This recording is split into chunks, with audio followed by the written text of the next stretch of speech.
बिस्मिल्लाहिर रहमानिर रहीम। प्रिय देशवासी, अस्सलामु आलैकुम रहमतुल्लाहि बाराकातुहु।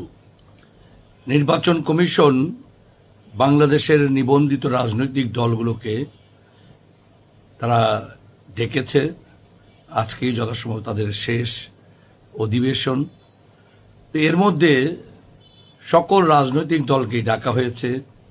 এমনকি 14 দলের মধ্যে প্রায় 9টি দলকেই তারা ডেকেছে এবং আনোয়ার মঞ্জুর দল এবং বি চৌধুরীর যে দল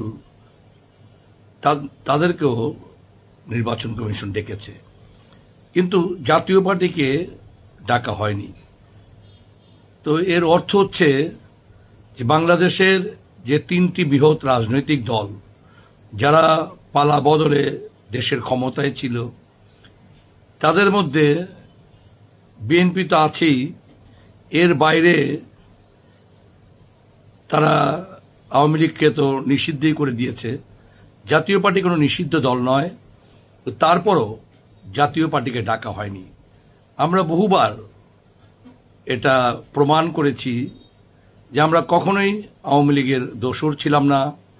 নির্বাচন একটি গণতান্ত্রিক অধিকার এবং এই যে 2008-এর সকল রাজনৈতিক দল অংশ নিয়েছে, 14 নির্বাচন যেটা বিতর্কিত নির্বাচন, সেই নির্বাচনে কিন্তু জাতীয় পার্টি অংশ নেয়নি। এরশাদ সাহেবকে বন্দি করে হসপিটালে রেখে জোর করে সেই নির্বাচনে অংশ নেওয়া হয়েছে। জাতীয় পার্টিকে জেনতেন বিরোধী দল বানানো হয়েছে। কিন্তু নির্বাচনে যদি আমরা অংশ সব সিটেও নিতাম, তারপরও এটা কিন্তু কোনো অপরাধ না। নির্বাচন করা কোনো অপরাধ নয়। তার কারণ মেন যে জিনিস, সেই জিনিসটা দেখতে হবে যে জাতীয় পার্টি কি কোনো গণহত্যাকারী দল?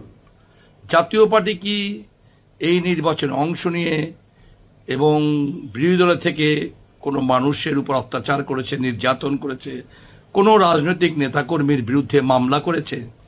নির্বাচন তো গণতান্ত্রিক অধিকার। যদি ধরেও নেই আমরা নির্বাচন করেছি, 18 নির্বাচন বিএনপি জামাত সহ সকল রাজনৈতিক দল অংশ নিয়েছে, সেটা বৈধ। এবং 14-র পর যত মেয়র ইলেকশন, স্থানীয় নির্বাচন, সেইগুলা বিএনপি জামাত ইসলামী শাসনতন্ত্র সহ সকল রাজনৈতিক দল অংশ নিয়েছে, সেটা বৈধ। এবং এই যে মাহিবি চৌধুরীর দল, বি চৌধুরী সাহেবের দল বা আনোয়ার মঞ্জুর দল, এরা তো সব নির্বাচনে শুধু অংশ নেয়নি। এরা এমপি হয়েছে, আনোয়ার মঞ্জু বেশ কয়েকবার মন্ত্রী হয়েছে, তাদের কোনো অপরাধ নাই। এর অর্থ এই সরকার এবং এই রাজনৈতিক দলগুলো চাচ্ছে যে তাদের বিরুদ্ধে যাতে কোনো শক্ত প্রতিদ্বন্দ্বী না থাকে।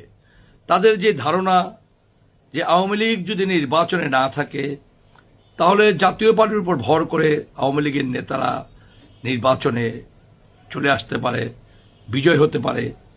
কিন্তু এই যে দলে দলে আওয়ামী লীগের নেতৃবৃন্দ, জামাত ইসলাম, বিএনপি, এনসিপি বিভিন্ন দলে যোগ দিচ্ছে এবং জামাত বিএনপির ফখরুল আলম সাহেব তো প্রকাশ্যেই বললেন যে আওয়ামী লীগের সকল মামলা আমরা তুলে নেব এবং আওয়ামী লীগের নেতাকর্মীদের কোনো ভয় নাই, আমরা তাদের পাশে আছি। জামাত বলল যে আমরা আওয়ামী লীগের সকল অপরাধ মাফ করে দিয়েছি এবং আওয়ামী লীগের যারা ভালো লোক তারা আমাদের দলে আসেন। তো তাদের দলে যখন মানুষ যোগ দেবে, সে যত খারাপই হোক, সে তো পরক্ষণেই ভালো হয়ে যাবে।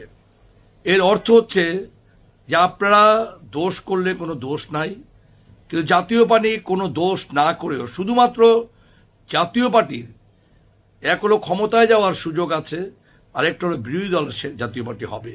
এই যে নানান সমীকরণ, ভোটের যে সমীকরণ, এই সমীকরণের জন্যেই মূলত জাতীয় পার্টিকে নির্বাচনে অংশ নেওয়া থেকে বিরত রাখার চেষ্টা করা হচ্ছে।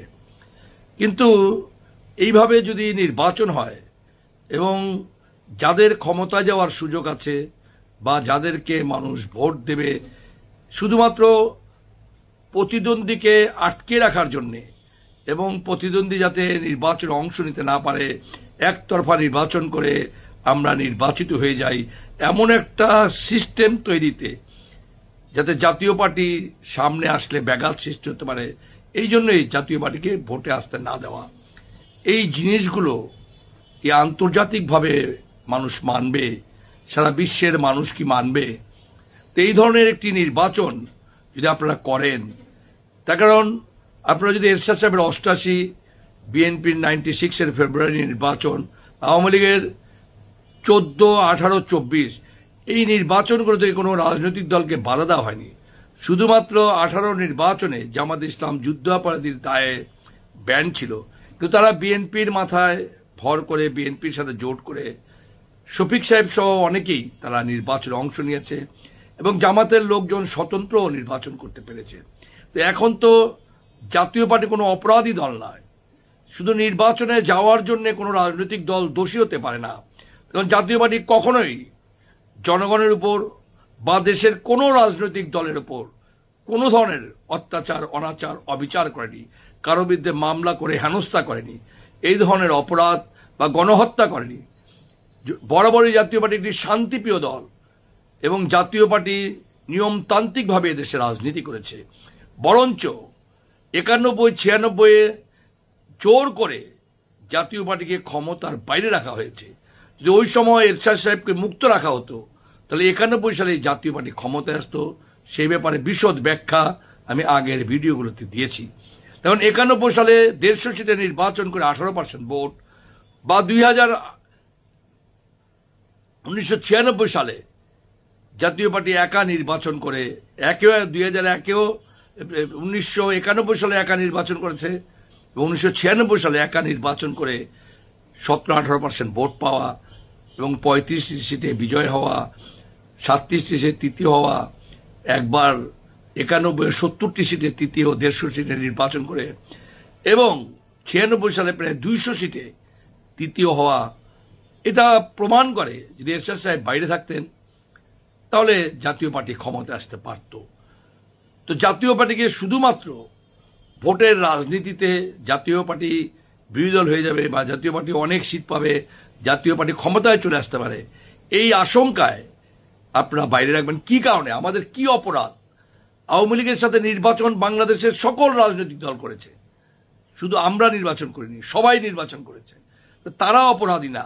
তারা এখন আওয়ামী লীগের লোকজনকে দলে দলে ভিড়াচ্ছে, জামাত ভিড়াচ্ছে, বিএনপি ভিড়াচ্ছে, তারা বলতেছে তোমাদের সমস্ত মামলা আমরা মাফ করে দিলাম।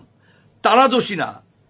আর আমরা নির্বাচন করেছি, শুধু এই নির্বাচন করার অপরাধেই, এটা তো কোনো অপরাধ নয়, আমরা তো গণহত্যাকারী দল না। এখন যে জামাত, বিএনপি, অন্যান্য রাজনৈতিক দল প্রকাশ্যে বলতেছে আওয়ামী লীগের লোকজন আমাদের সাথে জয়েন করেন, তাদের কোনো দোষ নাই। এখন জোর জুলুম, অত্যাচার, নির্যাতন করে জাতীয় পার্টিকে দাবিয়ে রাখার চেষ্টা হচ্ছে। তবে ভবিষ্যৎ আপনাদেরকে কোনোদিন ক্ষমা করবে না। তার কারণ ইতিহাস থেকে আপনারা শিক্ষা নেননি। ইতিহাস এইভাবে কাউকেই মাফ করেনি। তার কারণ যারাই জোর জুলুম, অত্যাচার, নির্যাতন করেছে, অপরাধ করেছে, তাদের পতন হয়েছে। এই যে একতরফা একটি নির্বাচন করার যে অপচেষ্টা করা হচ্ছে, এটা কি আদৌ জনগণ মানবে?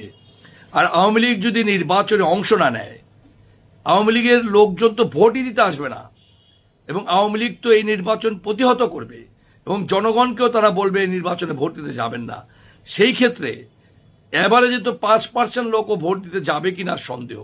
হয়তো কিছু কিছু সিটে ভোটার উপস্থিতি বাড়তে পারে, যেগুলো বিএনপির পাশ করার সম্ভাবনা আছে, বিএনপি অধ্যুষিত, বা যেখানে জামাতের ভোট বেশি, জামাত অধ্যুষিত, সেই জায়গাগুলোতে হাতে গোনা হয়তো 20-30টা সিটে কিছু ভোটার থাকতে পারে, বেশিরভাগ ভোট কেন্দ্র তো ফাঁকা থাকবে। এই ধরনের একটি নির্বাচন করে এবং এই ধরনের একটি আন্ডারস্ট্যান্ডিং নির্বাচন করে জাতিকে কি মেসেজ দিতে চাচ্ছেন? তো আপনাদের নির্বাচন করার দরকার কি? আপনারা নিজেরা ভাগ বাটোয়ারা করে আপনারা সিট নিয়ে নেন, পার্লামেন্টে চলে যান, তাতেই তো হয়। আপনি প্রতিদ্বন্দ্বীকে কিভাবে ধ্বংস করবেন, কিভাবে নিঃশেষ করবেন অপরাধবিহীনভাবে? আপনারা কোনো অপরাধ আমাদের প্রমাণ করতে পারেননি যে আমরা অপরাধী। তার কারণ নির্বাচন করা কোনো দোষের নয়। সকল রাজনৈতিক দলের নির্বাচন করার অধিকার আছে।